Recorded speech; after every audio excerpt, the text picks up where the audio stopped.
And hello, Chris. Hello, Stan. How the hell are you? I'm doing pretty good. Does it smell like mischief down here? It does. That's my line. I came up with that. I told his wife that. If it smells like mischief, it was me. It was me.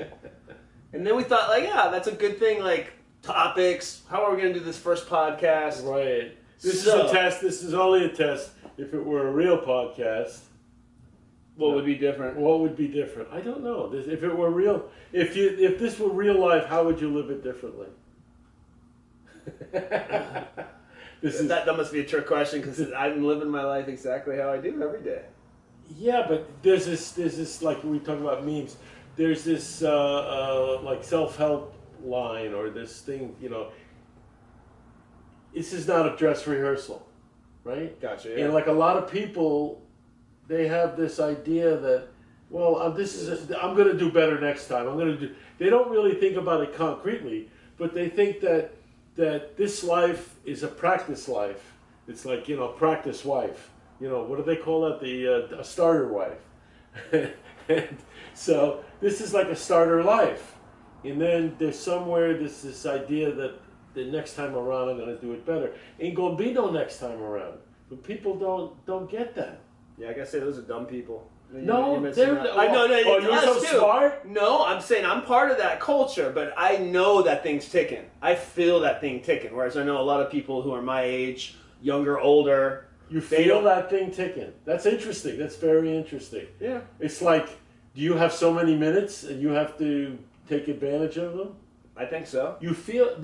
It's like now because we're talking about it, or when you're sitting on the crapper, or when you're having dinner with your wife, or when you're waking up all the time. You always feel it's like moments. Like wife's grandfather died, and that was like awareness of like, you know, when you're in the 80s, you're gonna die. Okay, that's far away from me now, but it's an awareness of death. And then today, Oakland bicyclist dies. Oh, really? Now, it was part of our Bay Area skate group. Guy put it up, and the guy was in the fucking bike lane. Someone opened their fucking door, didn't even look. He goes flying off into traffic. Boom. Oh. So I'm aware of death, and so like, you know, when you get these it's like reminders on your phone, like notifications or some shit. Death is coming. Get your fucking ass up and do your fucking life. And so I try to live by that a lot. I like that. It's like one of my little things is, you know, I'm driving along, and my significant other is with, even though it's like you're driving along, there's an accident, and I often think it's like the universe is sending me a message. This is what happens when you don't pay attention. This is what happens when you're unlucky. This is what could happen to you, so pay attention. Yeah, there's been a lot of unlucky. You see, there was just last night or 2 nights ago, a guy got off on the freeway on the wrong way and killed 4 people in a taxi cab, like off 101, right off by Salesforce, whatever that first one. Someone got off on the entrance. Somehow they got on the wrong side after the bridge. I don't know where that happens, or they came on. Anyways, just whatever. You know, you're in a taxi cab. You're either going to the airport, you're not even awake at 5 in the morning.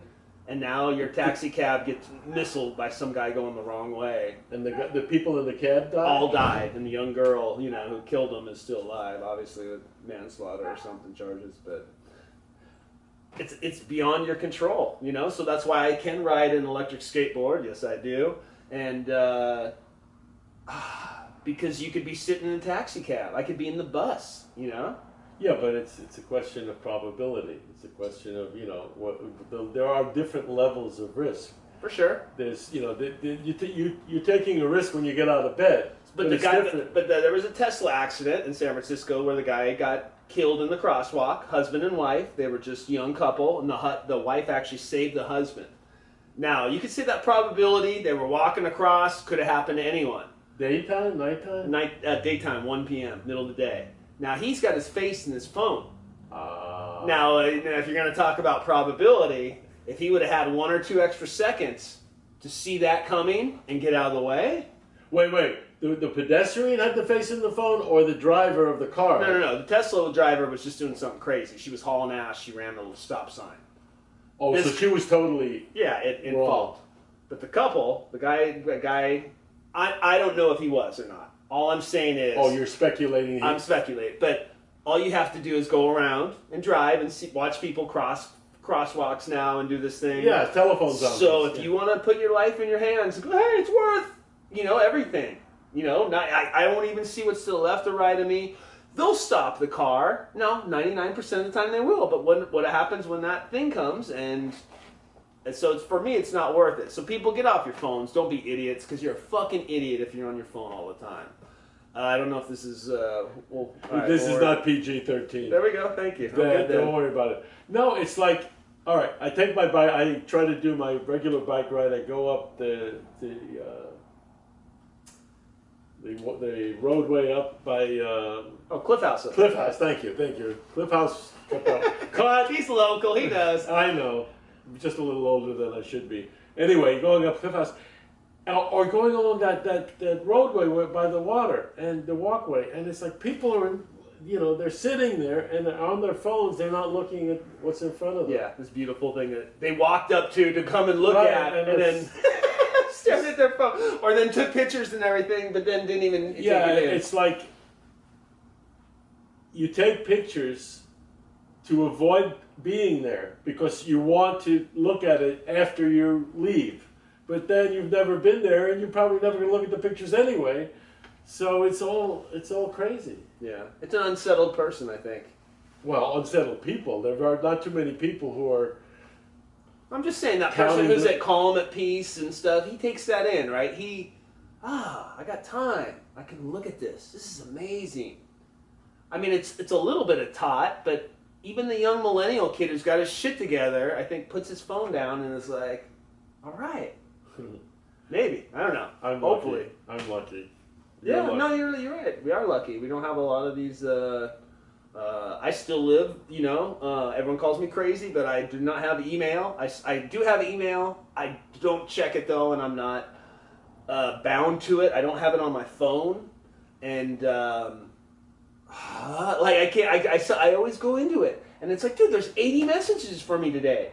Who the fuck has time to delete? Oh yeah, I'll get back to you. Oh yeah, I got new Netflix things. I got, you know what I mean? Like, it's so crazy now. You're bombarded with. When I used to we lived in the country, and I'd go into town sometimes, and I'd get the paper. The paper would be so fucking cool because we never had it, right? And so when I'd go to my grandparents, he'd get the paper.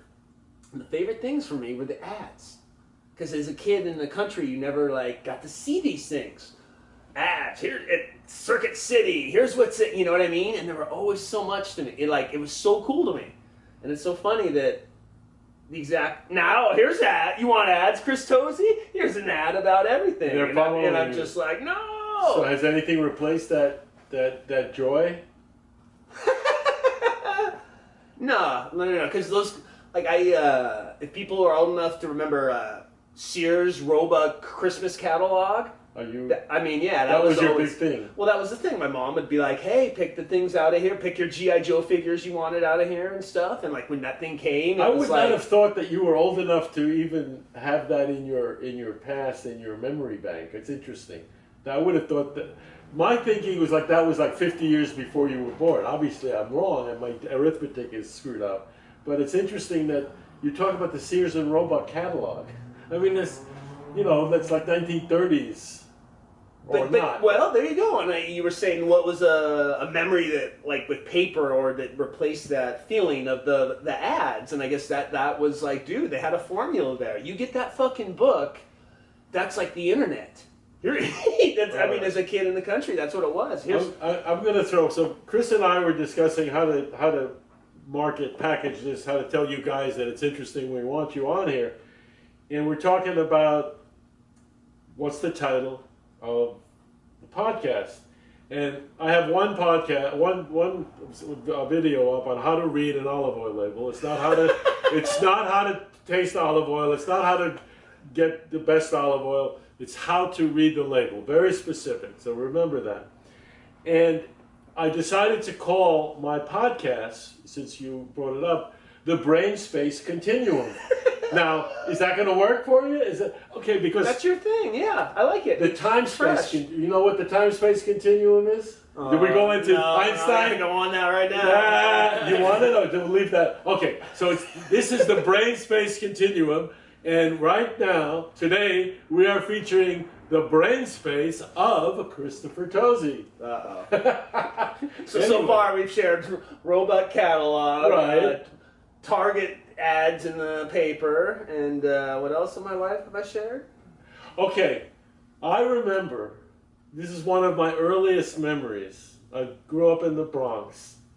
One of my earliest memories is the ragman coming with a cart and a horse and dingling his bell, and people would, I don't remember, I must have been like 4 years old or something. And he would buy rags for people or something like that. So now I was giving you a hard time about the Sears Roebuck catalog, right? Now, a horse and carriage collecting rags, how 19th century is that? So we're talking 1951, right? Wow. 1952, something like that. And a guy with a horse and carriage collecting rags. So he's collecting them to clean them, or he's I don't know. Or? I guess guys collecting cardboard boxes. They were used to them some kind of recycling. Right. You know, if you're really poor, I remember. Now we're having free association, no extra charge. Poverty, money. Time is money. Money is time. Time and space are the same thing. So time, space, and money are all the same, because things equal to the same things are equal to each other. That's the old logic line. I just cut. I got very excited there, and I just lost my whole train of thought. Time, space, and money. They're all the same thing. And tick-tock, tick-tock. It's like, how do you value? It's like Greta Thunberg comes out. How about this for a curveball? Greta Thunberg comes out in video that everybody has seen, and she says, please don't ruin my life. And it's a function of time. We have so much time. Are we going to do it or aren't we? And then you get half these people coming out saying, she's a sick little girl. She's 60 years old. She's 6 years old, right? 16. 16. But the thing that's interesting at this point, for me, at the moment, is that they refuse to deal with the content. That's basically most of what's going on in the world today, and in that place in the swamp, is everybody's attacking everybody else's character, and nobody's talking about substance. Nobody's talking about, how are we going to make this work? How are we going to get to the other side? How are we going to fix this? No, it's like, how are we going to make believe it doesn't exist? That's not a good approach. Anyway, I'm sorry, I don't want to bring it. So time. You don't have a watch. I got a watch. How come you don't have a watch? I can tell you exactly by satellite what's going on. Uh-oh. 6:01. What do you got? 6:01. Oh, he lies. No, here. What does it say? All right. This is my product placement. I shouldn't say this. This is a Echo. What is it called? This runs by light. No battery. Runs by light. That's my dog. Mortified. He's commenting on our blog. It's all right. So what do you say? It's kind of like the title. What was the title called? Brain Space Continuum. No, but the title of this video is going to be called. If you smell something bad, it was me misbehaving. Exactly. So that kind of reminds me, like. What? It's a very much like, if you leave it. You got to take credit for the toilet, right? Like. My bad. Right? It's as simple, my bad. Next person, it reminds me of the Jim Carrey, like, woo, don't go in there. Like, my bad. It'd be nice if people could say that. Should be able to It'd be nice if people could say that. Now, okay. Maybe we should end this on that. World? Humanity? Just say, my bad. Talking about my bad. That was me. Good stuff, Stan. All right. Thank you. Thank you. Y'all come back soon here.